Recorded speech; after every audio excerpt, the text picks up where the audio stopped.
It was a Friday, like 3 a.m., and I'm dead asleep, sprawled out under my comforter. I live alone, no pets, no roommates, just me and my Netflix subscription.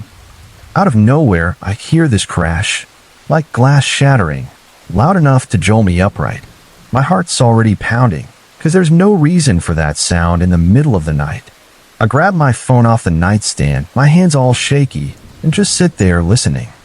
It's dead quiet for a second, then I hear it, this scraping sound, like something heavy dragging across the floor. My stomach drops. I'm not dumb. I know this ain't normal. I slip out of bed barefoot, tiptoeing to my bedroom door, trying not to make a sound. The bathroom's down the hall, and I've got this cheap little house where you can hear everything, so I'm straining to pick up any noise. Then I hear it again, more scraping and a low thud, like someone stepping onto tile. I creep down the hall, phone clutched tight, my thumb hovering over 911. The bathroom door is cracked open, and there's this faint glow coming from inside, like moonlight bouncing off the tiles. I peek around a corner, and oh my God, I nearly scream right there. There's a guy halfway through the bathroom window, one leg already in, the glass around him all smashed up. He's wearing a black ski mask, just eyes and a mouth hole, and in his hand, he's got a freaking kitchen knife, one of those big ones you'd use to chop vegetables. My heart's in my throat, and I can't even breathe, just staring at this creep crawling into my house like a damn spider. He doesn't see me, thank God, because I'm half hidden by the door frame. I back away, slow as I can, my whole body's shaking like a leaf. I'm thinking, he's gonna kill me over and over. I get back to my bedroom, slam the door shut, and lock it. Thank God for that deadbolt I got last year. I'm fumbling with my phone, dialing 911, whispering to the operator. There's a guy in my house, he's got a knife, he's breaking in through the bathroom. I'm trying to keep my voice down, but I'm freaking out, tears streaming down my face. The operator's telling me to stay calm, lock myself in, and find something to defend myself with. I grab a pair of scissors from my desk. Lame, I know, but it's all I've got. Then I hear it banging loud, like he's trying to kick in a door. It's not my bedroom door yet, probably the back door to the kitchen, but it's so loud it shakes the walls. I'm thinking, he knows I'm here, he's coming for me. I start yelling, I'm calling the cops. They're on their way. Get out of my house. I'm screaming it, hoping it'll scare him off, hoping he'll think twice. The banging stops, just like that. Dead silence. I'm crouched by my bed, scissors in one hand, phone in the other, listening so hard my ears hurt. No footsteps, no scraping, nothing. I'm whispering to the operator. I don't hear him anymore. Is he gone? She tells me to stay put. Cops are 3 minutes out. Those 3 minutes feel like 3 hours, I swear. I'm just waiting, expecting to hear that knife scraping my door or see his shadow under the gap. My whole body's buzzing with adrenaline, and I'm praying he's gone, but I'm too scared to check. Finally, I hear sirens, and I see blue lights flashing through my bedroom blinds. I'm still too freaked to move until I hear a cop knocking, saying, "Ma'am, it's the police, open the door." I crack the door, see 2 officers with flashlights, and I'm crying so hard I can barely talk. They check the house, guns out, and tell me he's gone. The bathroom window's smashed to hell, glass all over the floor, and there's a trail of dirt from his boots leading out the back door, which he left wide open. They search the yard, the alley, everywhere, but he's vanished. They take my statement, and one of the cops pulls up footage from my security camera. I got one of those Ring doorbells after a package got stolen last year. They show me the feed, and my blood runs cold. This guy, in his mask, was creeping around my house since 1 a.m., 2 hours before I heard the glass break. He's on camera circling the place, checking windows, even looking right at the camera at one point, his eyes glinting through the mask. It's like he was planning this, waiting for the perfect moment. The cops say he's probably a pro, someone who scopes houses for break-ins, maybe worse. They take prints, bag some of the glass, but they don't sound hopeful about catching him. My house doesn't feel like home now. It's like he took that from me. I keep the lights on all night, sleep with a baseball bat by my bed, and I'm always checking the footage, waiting for those eyes to show up again. I just keep thinking, what if I hadn't locked the door?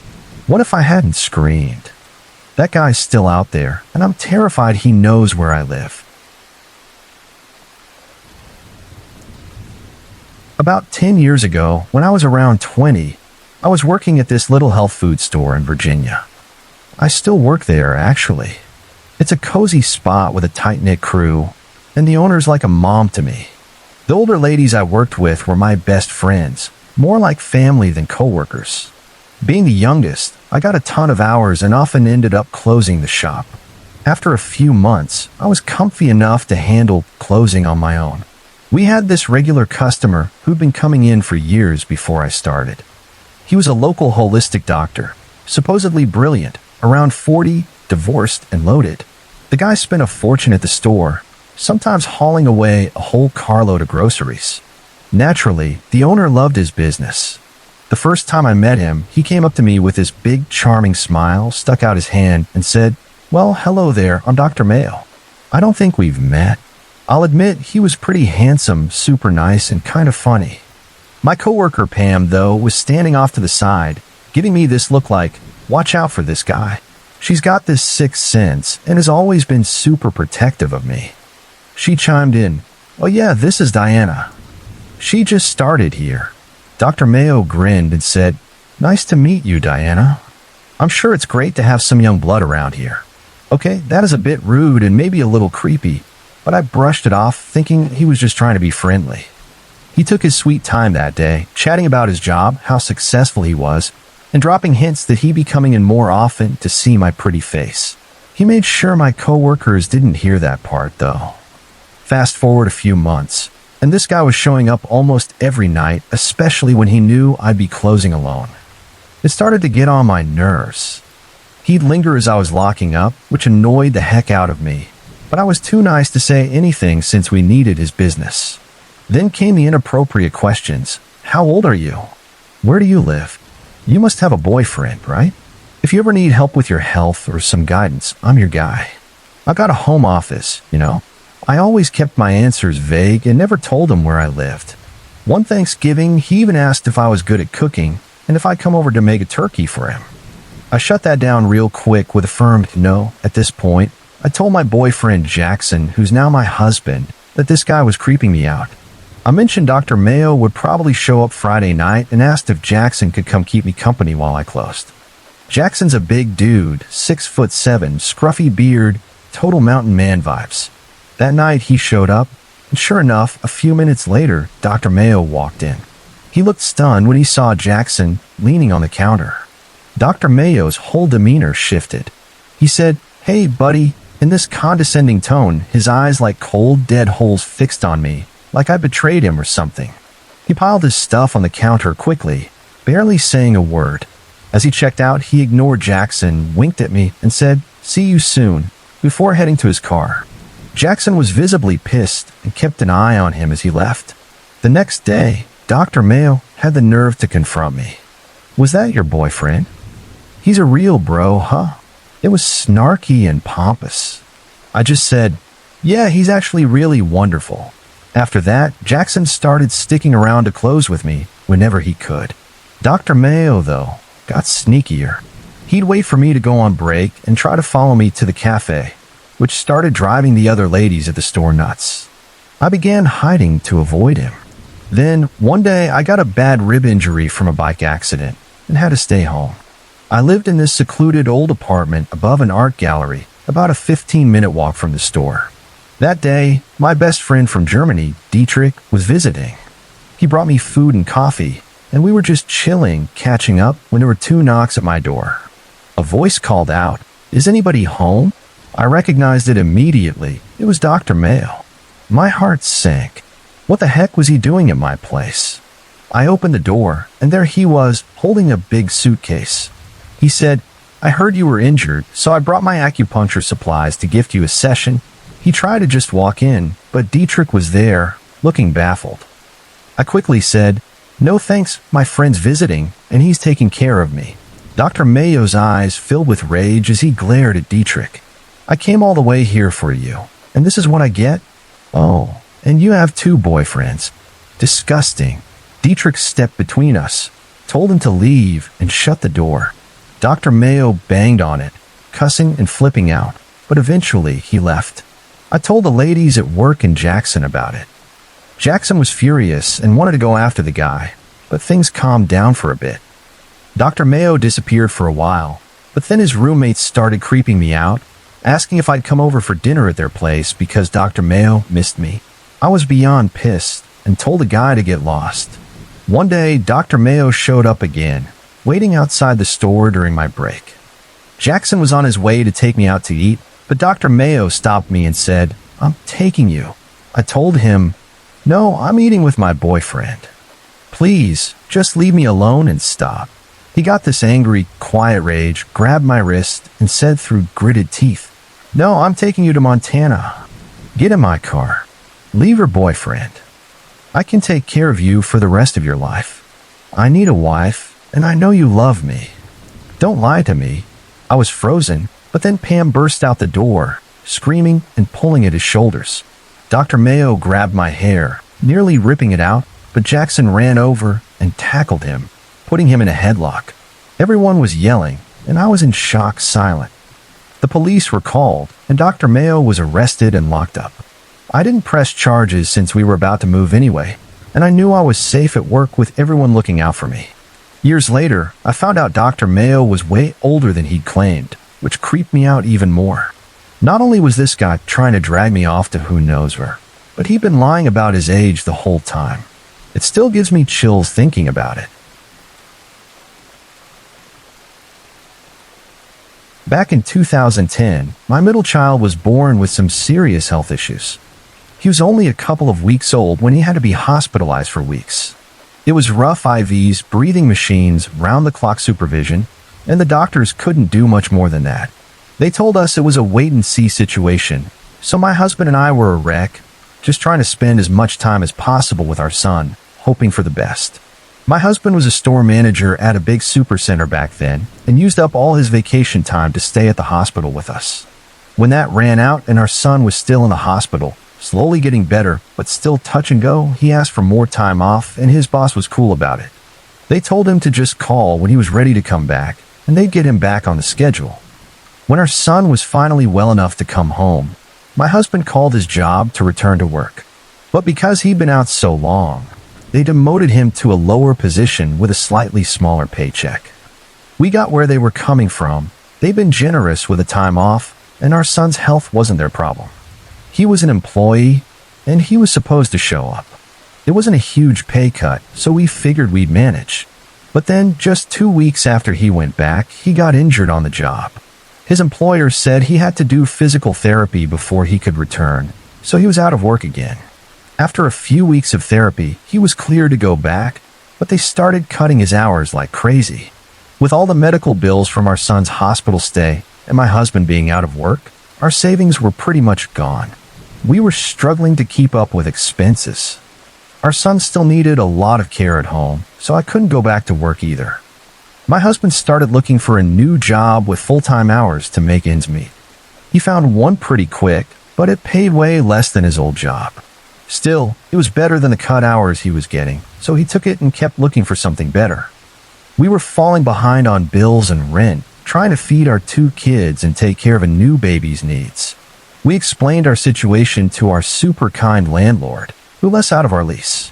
We started hunting for a cheaper place with a short-term lease, hoping we could move somewhere better once things picked up. We ended up finding a dirt cheap place in a rough part of Dallas. You know, the kind of neighborhood where you'd immediately guess it's bad news. It was a house that had been turned into a complex, and most of the houses on the street were abandoned and trashed, including the ones on either side of us. The street looked straight up scary. But our next-door neighbors were really kind, which put me at ease a bit, knowing they'd be there if anything went wrong.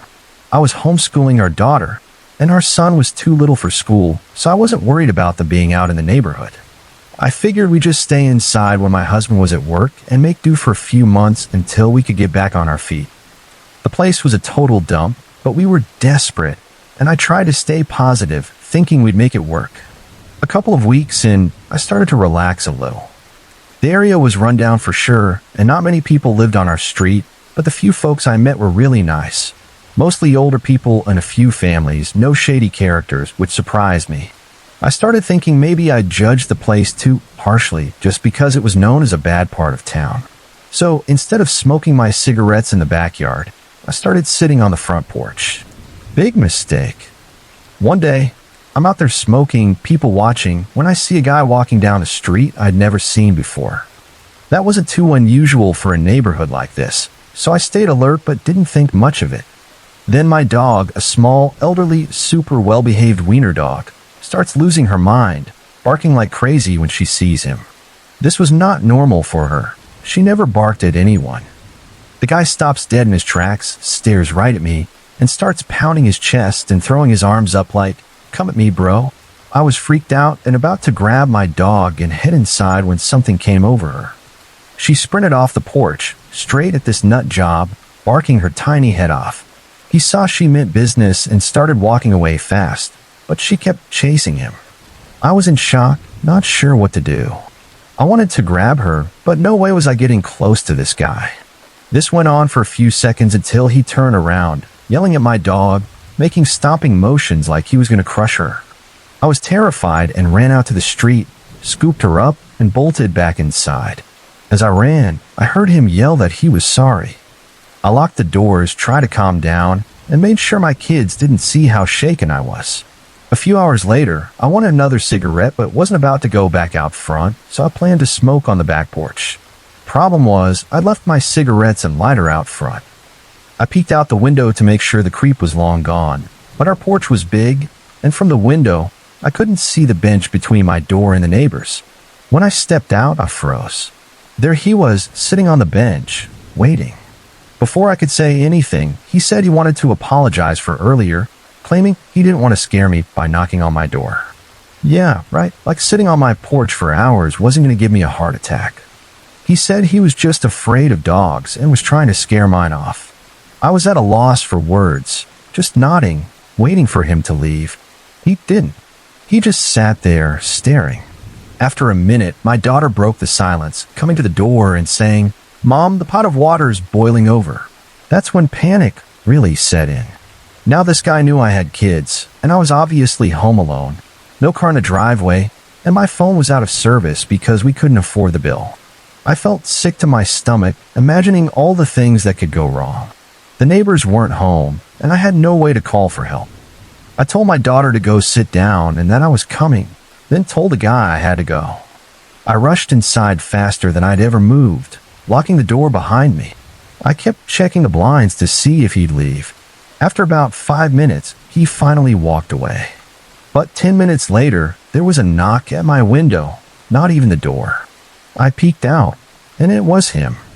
I grabbed the fireplace poker just in case and cracked the window slightly. He asked if dinner was done and if he could have some food, saying he was homeless, hadn't eaten in days, and was starving. I know it was dumb, but I got a soft spot for helping people, especially the homeless, and I hated the idea of some going hungry. I told him if he'd go stand across the street at the park, I put a plate of food and a drink on the porch for him. He agreed, stood across the street, and I left the food out. He ate and left. When my husband got home, he saw the used dishes on the porch. I explained what happened, and he scolded me, rightfully so, for taking the risk. Days went by, and I didn't see the guy again. I figured he was just a passerby, down on his luck, maybe spooked by dogs but harmless. Boy, was I wrong. About 2 weeks later, he started showing up again, occasionally walking by, smiling, and waving when he saw me through the window. Then one day, my dog went nuts again, barking like crazy. I thought maybe the neighbor's big pit bull had gotten into our backyard. It had happened before, but she was a sweetheart, so I usually didn't mind.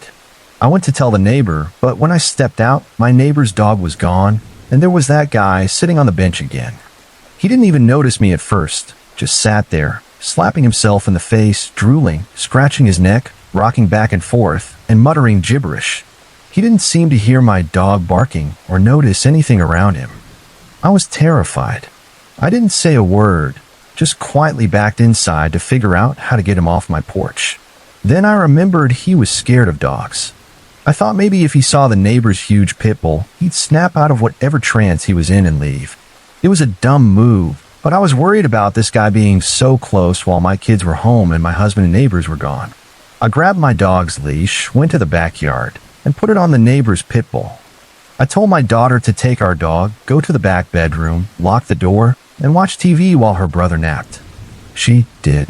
I gathered all my courage, walked the pit bull to the front porch, and just stood there, hoping he'd see the dog and bolt. The pit bull started barking, and he slowly looked up, giving me the creepiest smile I'd ever seen. In a totally normal tone, he said, "Hey there, I didn't know you had 2 dogs." I said, "Yeah, she really doesn't like strangers and sometimes bites." His face went pale, and he jumped over the porch, railing to avoid walking past the dog. Later, when my husband got home, the guy was walking down the street again and stopped to talk to him, asking to bum a cigarette. My husband didn't have any, and neither did I, so we told him so. He gave my husband the same homeless spiel he'd given me, so my husband, who's got a big heart for people in need, gave him a few bucks and told me to fill a jug of water for him. I did, and he handed it to the guy. As the guy walked to the porch, we heard him cussing under his breath, muttering to himself. He turned around, poured out the water we'd just given him, called us jerks, and kept ranting. Then, out of nowhere, he pulled a full pack of cigarettes from his pocket and threw it at us. My husband was like, "What the heck?" This guy had just asked for a cigarette, got mad when we didn't have any, and then threw a whole pack at us. My husband told him to get out of our driveway and never come back. I told my husband this was the same guy who'd been creeping around, and I thought he was on drugs or had serious mental issues. After that, my husband got my phone turned back on, and he started having his dad stay with me and the kids when he was at work. Once the guy saw my father-in-law was around all the time, he started showing up less. I only saw him once more after that, in the back of a police car at a nearby gas station. But before that, we came out one morning to find toilet paper smeared with poop all over our lawn and porch. We knew it was him. We asked the neighbors, but they hadn't seen anything, and we didn't call the police since we didn't have proof, and the cops in that area weren't great anyway. It felt like a dead end. Then there were 2 more incidents with poop smeared on our windshield and our front door, along with more toilet paper strewn everywhere. About a week after the poop incidents, we were pulling up to a gas station and saw him in handcuffs on the curb. I never found out why, but I was so relieved to see him getting hauled off. After that, we moved to Austin, got as far away from that mess as we could. Things are great now. My husband has an awesome job, our kids are doing amazing, and we've never lived anywhere like that again. I don't know what happened to that guy, but I hope he got the help he needed. That day on the porch, when he was acting so unhinged, I knew he was capable of hurting someone, maybe even kids. About 2 years ago, I landed a job at this Australian-themed steakhouse in my hometown. I was super pumped about it because it was my first job that year while juggling school. With all the schoolwork and extracurriculars keeping me busy, it felt like a nice, healthy distraction. Plus, getting paid meant I could actually afford stuff like food, man. I was so excited to buy hamburger meat, if you can believe it. The vibe at the restaurant was mostly fun, and I loved the work. But there was this one main manager, Steven, who was a total nightmare. He was in his mid-60s, and you could just tell he wasn't happy with how his life turned out. He'd get crazy upset and yell at other employees over the smallest things, but for some reason, he never got mad at me. I was a hard worker, don't get me wrong, but there were definitely times I messed up and deserved a talking to. Steven, though, he never raised his voice at me, no matter what. It got to the point where my coworkers started joking that I was Steven's favorite. It wasn't funny for long. When I'd be on shift with other girls, he'd rip into them for mistakes that were just as much my fault, but he'd let me slide every time. It made me feel awful watching my coworkers get chewed out while I got a free pass. It wasn't fair, and I couldn't stand how he was treating them. Finally, I'd had enough. I pulled another manager, Elliot, aside to ask how I could file a complaint against Steven and get some justice for my coworkers. Elliot and I had gotten really close since I started working there. He was super supportive, and when I sat down with him, I was so upset I started crying. I loved this job, it meant the world to me, and I was scared of losing it over this. Elliot reassured me that everything would be okay, and said he'd handle it. Over the next few weeks, whenever something happened with Steven, Elliot was there to make me feel better, always promising that corporate was going to take action soon. About 2 months after I filed a complaint, I decided to take a 2-week vacation to Texas to visit my mom. It was the break I needed from the toxic work environment. I said goodbye to everyone at the restaurant and had a blast hanging out with my mom, totally forgetting about work for a while. When I got back and jumped into my shifts, I noticed Elliot wasn't around anymore. At first, I was livid, thinking Steven had fired him for standing up for us. I started ranting to my coworkers about what a jerk Steven was, but they all looked at me, confused, like I was missing something. I stopped mid-sentence and asked why they were staring at me like that. One of my coworkers set me straight, and it wasn't what I expected at all. Turns out, Elliot hadn't been fired because of Steven. He'd been arrested for keeping 2 8-year-old boys locked in his basement. My jaw dropped. Apparently, he'd also been caught in the past for publicly urinating on a 7-year-old and beating his own kids, who were permanently taken away from him after he went to prison the first time. The boys in the basement were safely returned to their parents, but they'd been held there for at least 2 months, from what I was told. I was beyond shocked. I quit the restaurant on the spot. No way could I keep working there after that. Thinking back, it gives me chills how much I trusted Elliot. He'd been so nice, so polite, luring me in with his kindness. I'd leaned on him, thinking he was one of the good ones, and the whole time he was hiding something so horrible. It's still hard to wrap my head around it. My fiance and I both work at Walmart in a small town in Colorado. Right now, there's a Stage 2 fire ban going on, so you can't even smoke a cigarette outside without risking a $1,000 fine. Since we live in such a small place, the cops and fire department don't have much to do besides patrol parking lots looking for people smoking. We're both smokers, but with the ban, we can only light up in our cars during breaks. Both of our cars were having issues at the time, so we were sharing one. I wasn't working that day, so I decided to visit my fiancé on his break so we could hang out for a few minutes and share a cigarette. I pulled up to the front of the Walmart, figuring he'd be out quick. I put my emergency lights on and waited. After a couple of minutes, a car drove past me, slowing down as the driver rolled his window down a bit. He didn't say anything or stare for long before parking, but something about it creeped me out. I called my fiancé and told him to hurry up a little, mentioning the weird guy. I mean, I get that I had my emergency lights on, but people park like that outside Walmart all the time for quick stops. Plus, who conveniently breaks down right in front of a Walmart, right? I was still on the Complexo with my fiancé, who I could see walking toward me from the second entrance. Through my rearview mirror, I noticed the guy get out of his car and head into the Walmart, but instead of going straight in, he cut toward the side door near where I was parked. He came out holding what looked like a baseball bat, and my heart started racing. As he got closer, I realized it wasn't a bat. It was a 2 to 3 foot long sword in a sheath. He had a bunch of knives tucked into a belt around his waist, too. I only caught a few glances at his face without trying to be obvious, but I could tell he was on something, probably meth, based on his wild eyes and paranoid movements. He walked up to the right corner of my car's hood, looking past me like he was scanning for someone or pretending to.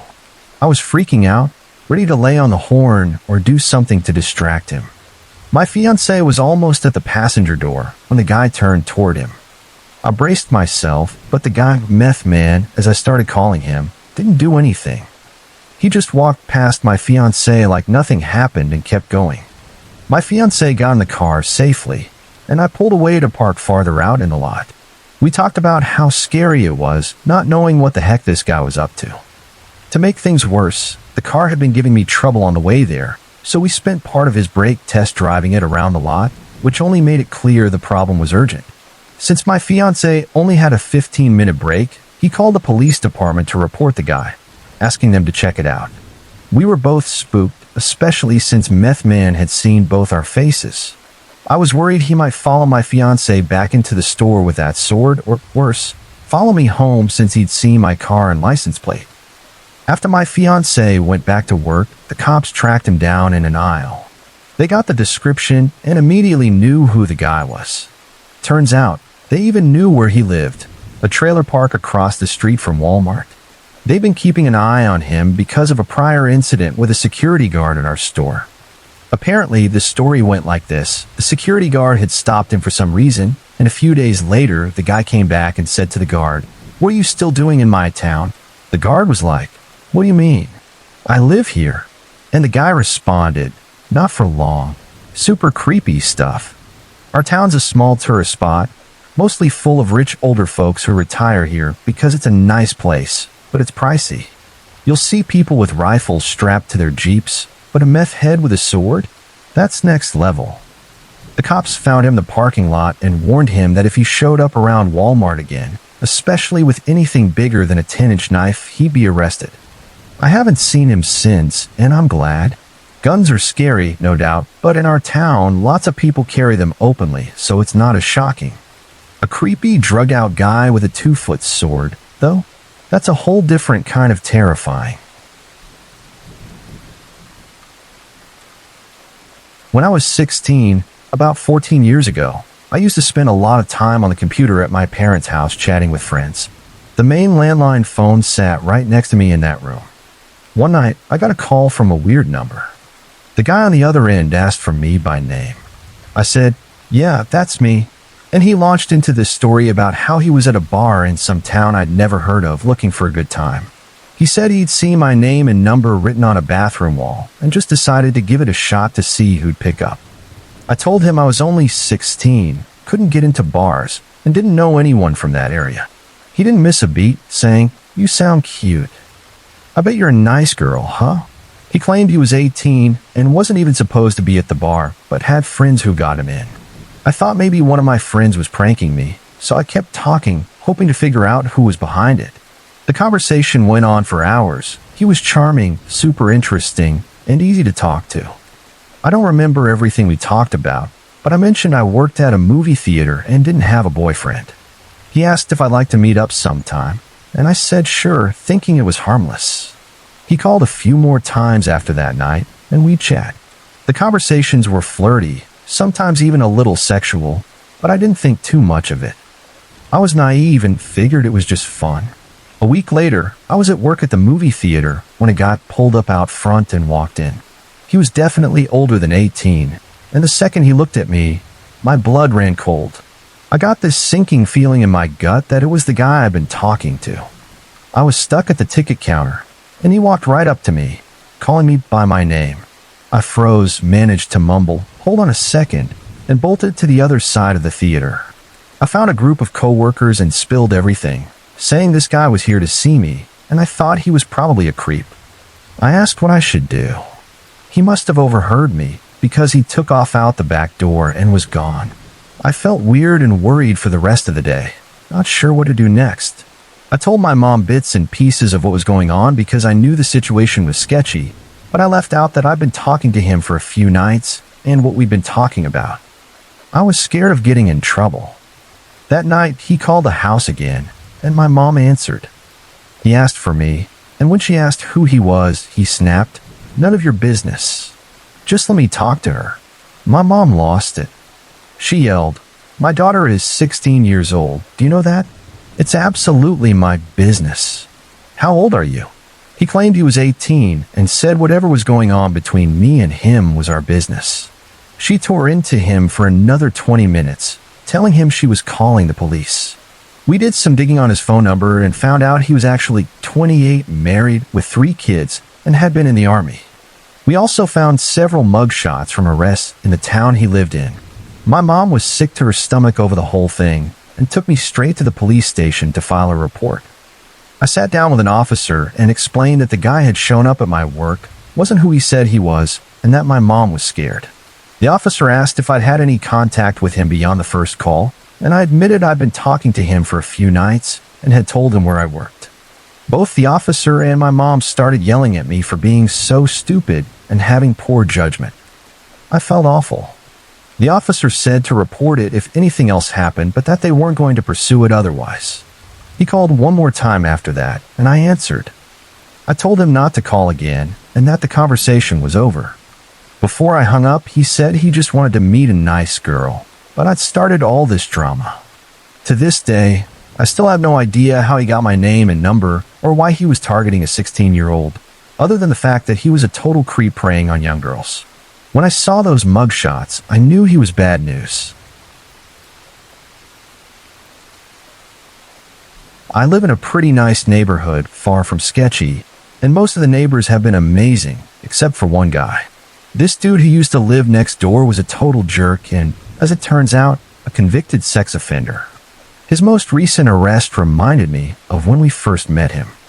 He always let his big dogs bark like crazy outside, driving everyone nuts.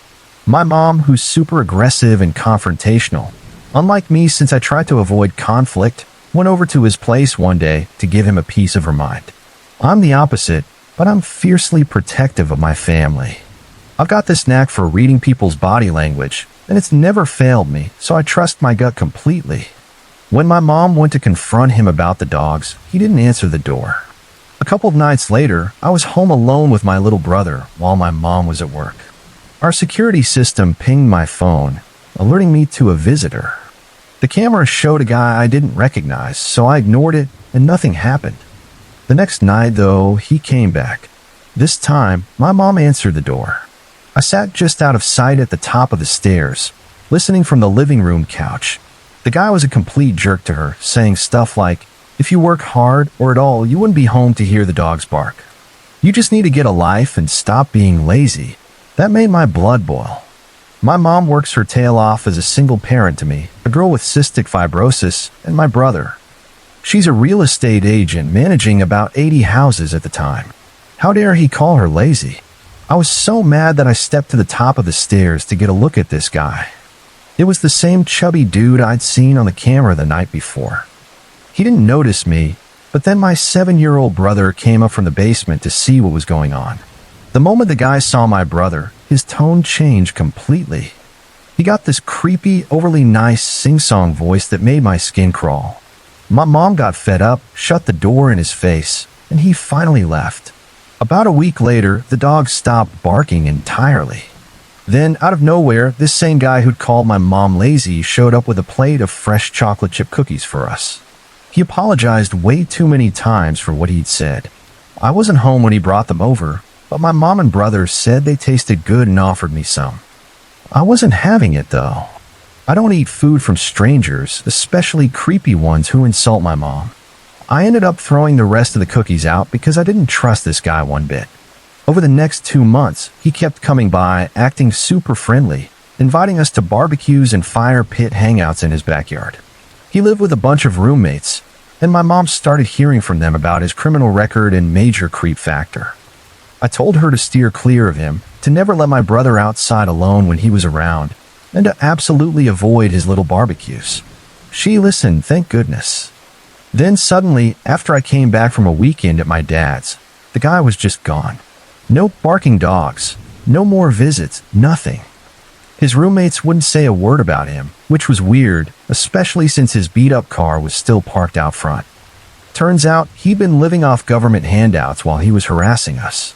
He was a registered sex offender with a history of DUIs.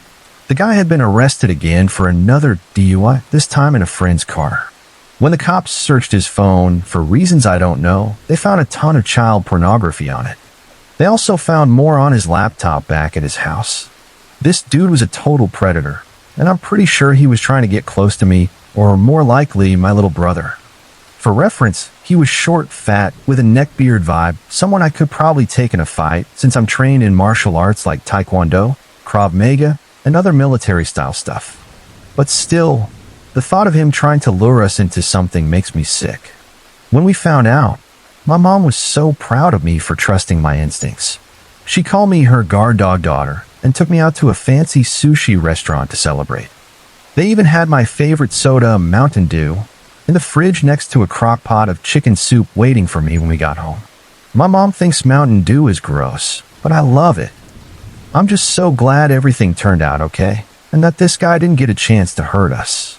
Last I heard, he got a 40-year prison sentence for all the disgusting stuff he was into. Considering how unhealthy he looked, that's probably a life sentence for him. I'm a 27-year-old woman now, but back when I was a senior in high school, I was super angsty and way into partying. This one incident almost cost me my life, and it involved my friend. I'll call her Katia to keep her identity private. I never want to see her again after what happened. A little background on Katia. She grew up privileged, always got whatever she wanted. Her parents adopted her 5 cousins, and that's when she started acting out, rebelling, because they paid less attention to her. By the time this happened, Katia was 18, same as me, and she had all the freedom in the world. We were headed to a chill kickback at some guy's house. It was supposed to be low-key, just a bit of weed, nothing crazy. I'd smoked weed and popped pills here and there before, and I'd tried ecstasy the summer before, but I wasn't planning on going wild. Katia said she was staying sober, so she picked me up, and we stopped at a gas station to grab some cigarettes. I got a fountain drink with a straw, important detail for later. We got to the apartment, and everyone was smoking, including Katia, even though she'd sworn she wouldn't. She was always complaining about how she didn't like being high alone, or how I never got as high as her, so I gave in and took a hit to clear the bong for her. I didn't even take a full hit. She asked for a sip of my soda, and I handed it over. She held on to it for a good minute while I was turned away, talking to someone else. When I glanced back, I saw her messing with my straw, but I didn't think much of it. She gave it back, and we kept hanging out. About 30 minutes later, I started feeling way too high, like intensely high to the point where I couldn't handle being around the group. I stumbled outside to smoke a cigarette, hoping some fresh air would help, but I could barely stand. My legs gave out, and I ended up lying on the front porch. Dark thoughts started flooding my mind, and I felt physically sick, like my stomach was being ripped apart. I crawled to the bushes to puke, thinking, all this from clearing a bong? No way. Lying there, I felt like I was dying. The apartment was on a busy street, and I started thinking about running into traffic to end the pain. My mind was a mess, but I knew I had 2 choices: do something reckless like that or try to get help. I didn't think anyone at the kickback would take me seriously, and I knew something was seriously wrong. I kept dialing my mom's number and hanging up probably 5 times, too scared to follow through. Finally, I called her and told her what was happening. How I was way too high. Nobody else seemed to feel like this, and I didn't know why. It felt like forever, but Katia eventually came outside looking for me while I was puking my guts out in the bushes. She asked if I wanted to go get food, laughing as I was throwing up. I looked at her like, "Are you serious right now?"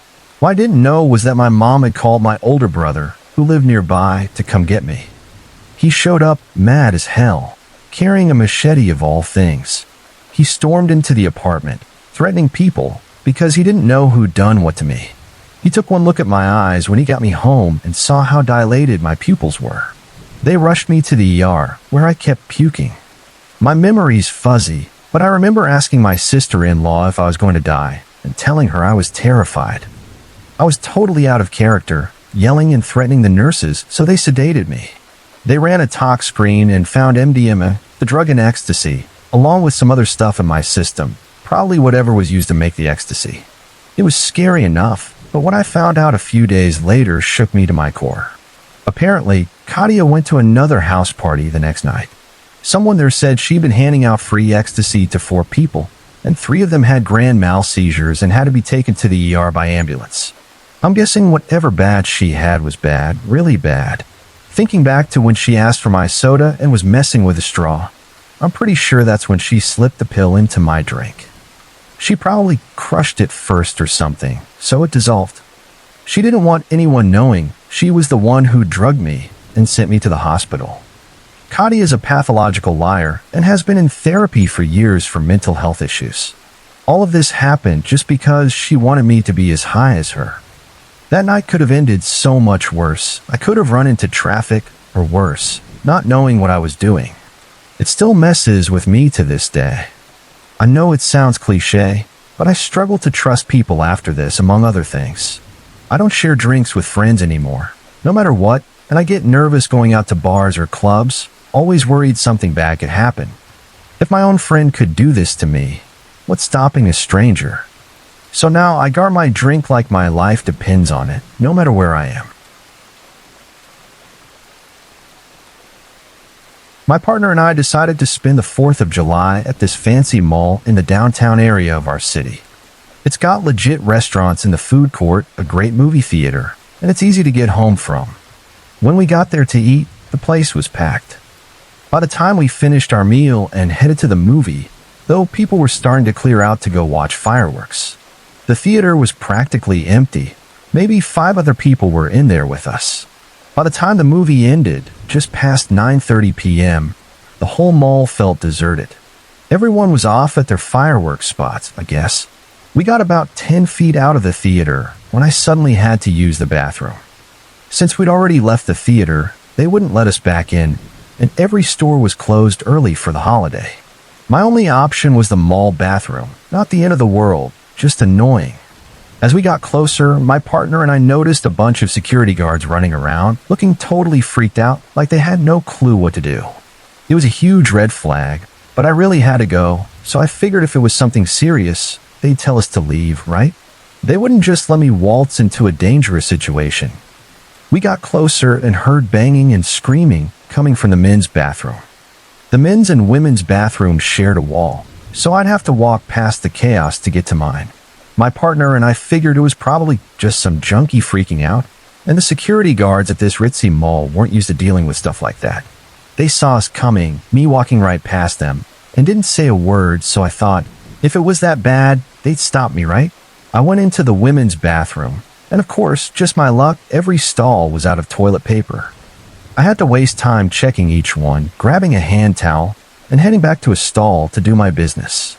Then I washed my hands and left. When I came out, all but one security guard had bolted, and the one left had this 1,000-yard stare. The banging and screaming from the men's bathroom was still going on. My partner was clueless about what was happening, so we just grabbed an elevator to the main floor to call a lift. Outside, though, it was a whole different scene. Cop cars everywhere, lights flashing, officers jumping out and running toward the mall entrance. The security guards who'd run off were flocking to them. I overheard a tough-looking female cop talking to one of the guards as they passed us. She said, "We got reports of an IED." The guard replied, "Yeah, in the upstairs bathroom, and they're freaking out." The doors closed behind them, so we couldn't hear more, but they were moving fast, like this was serious. My partner and I looked at each other, trying to shrug it off, thinking maybe it was just some druggie with a sparkler or a cherry bomb, right? We called our lift, but traffic was heavy at that intersection, probably because of the holiday, so we were stuck waiting outside the mall for a bit. Our driver asked what was up with all the police, and we explained what we'd seen and heard. As we're talking, the mall doors opened, and we saw the cops pushing out a guy in a hoodie. He was struggling to carry this huge thing. It looked like a tote bag with 18 to 24 massive firework tubes, all wired together with duct tape, connected to what looked like a big central fuse or wire. This was no cherry bomb. It looked like a legit bomb. The light changed, and our lift drove off, so we didn't see what happened next. I have no idea how that guy got something that big into the bathroom in the first place. He could barely carry it. I don't know if his freaking out stopped him from setting it off, or if he was freaking out because he tried and it didn't work. I also don't get why they didn't call in a bomb squad or something instead of just the regular police, but maybe they were all tied up with the holiday being so pyrotechnic heavy. My partner and I were pretty shaken up, to say the least. The loud bangs from neighbors' fireworks for the next 6 hours didn't help our nerves. I looked around afterward, but nothing about this showed up in the news, crime reports, or anywhere else. I'm wondering if it got kicked up to some higher authority because it involved explosives in a public place, or maybe it's so common on the 4th of July that it wasn't considered newsworthy. Either way, I don't know what that guy was doing in the bathroom with all that, but I'm so glad it didn't go off while I was in there taking a dump. Back in 2022, I was 28, living in Houston, Texas, working as a bartender at this downtown spot. I'd usually finish my shifts late, like 2 a.m., and I'd grab a taxi home because the buses don't run that late, and I didn't have a car back then. I never thought twice about it. Taxis felt safe, you know. But this one night in September, I got into a cab that turned my whole world upside down, and I'm still messed up thinking about it. It was a Thursday, crazy busy at the bar, so I was exhausted, my feet killing me from running around all night. I clock out around 2:30 a.m., say bye to my coworkers, and hop into the first taxi I see outside. The driver's this guy, maybe 40s, big guy with a shaved head, wearing a flannel shirt. He's quiet at first, just nods when I give him my address, a little apartment complex about 15 minutes away in a decent part of town. I'm in the back seat scrolling on my phone, texting my roommate to let her know I'm on my way, not really paying attention. We're driving for maybe 5 minutes, and I notice we're not on the usual route. Like, I know the way home, take the highway, exit at Westheimer straight shot. But this guy turns onto some side street, all dark with no traffic, just warehouses and empty lots. I'm like, hey, this isn't the way to my place. He glances in a rearview mirror, gives me this weird half smile, and says, shortcut, don't worry. His voice is calm, but it's got this edge that makes my skin crawl. I'm thinking, okay, maybe he knows a faster way, but my gut's telling me something's off. Then he turns again into this narrow alley, barely wide enough for the car. No streetlights, just shadows and some overflowing dumpsters. My heart's starting to pound, and I say louder this time, yo, where are we going? This ain't right. He doesn't answer right away, just keeps driving slow, like he's in no hurry. Then he looks back at me, his eyes all cold, and says, you gotta pay another way if you don't want to get hurt, sweetheart. My stomach drops. Like, I feel sick, like I'm gonna throw up right there. His voice is so casual, but the threat's clear, and I'm realizing I'm in deep shit. I'm shaking, but I try to stay cool, cause freaking out's not gonna help. I say, look, I'll pay you double, okay? Just take me home. I'm digging in my purse, pulling out all the cash I've got, maybe $60 in tips. He laughs, this low, creepy laugh, and shakes his head. Nah, that's not what I mean, he says, and he slows the car even more, maybe 20 miles an hour, like he's about to stop. I'm looking around, and it's just us in this dark-ass alley. No one to hear me scream, no one to help. My mind's racing. I'm thinking about every true crime show I've ever watched, every story about women who didn't make it out of situations like this. But I'm not going down like that. I notice he's not watching me as close now, his eyes on the road, one hand on the wheel, the other resting on the gear shift. The car is still moving, slow but steady, and I see my chance. The door is unlocked. I checked it when I got in, habit from living in a big city. I'm thinking, I can't fight this guy, he's twice my size, but I can run. Or at least try. I act like I'm giving in, saying, okay, fine, whatever you want, just pull over. My voice is shaky, but I'm hoping he buys it. He smirks, like he thinks he's won, and eases off the gas a bit more. That's when I go for it. I grab the door handle, shove it open, and jump. I hit the ground hard, rolling on the pavement, pain shooting through my leg like fire.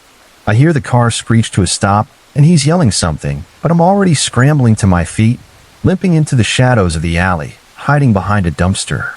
My leg's killing me, and I'm pretty sure it's broken, but I'm too scared to care.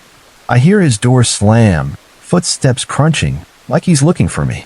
I'm holding my breath, clutching my phone, trying to dial 911 without making a sound. The operator picks up, and I whisper, I'm in an alley, some taxi drivers after me. I jumped out, please help. I give her the street we were on before the alley, best I can remember.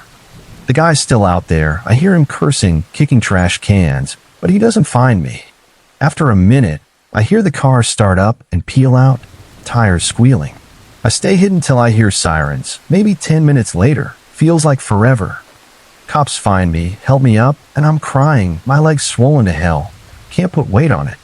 They call an ambulance, and I'm taken to the hospital. Broken ankle, needed a cast and crutches for weeks. The cops track down the taxi using the company's GPS, and they nab the guy a few hours later at a gas station. Turns out he's got 3 prior convictions for rape, just like something out of a nightmare. I'm lucky I got out when I did. They showed me his mugshot later, and it's those eyes I can't forget, cold, empty, like he didn't even see me as human. I had to testify at his hearing, which was awful, reliving it all. He's locked up now, but I'm still paranoid. I don't take taxis anymore, got a car of my own, and I check the locks like 10 times a night. I keep thinking, what if I hadn't jumped? What if he'd stopped the car first? That alley, that voice, it's all burned into my head.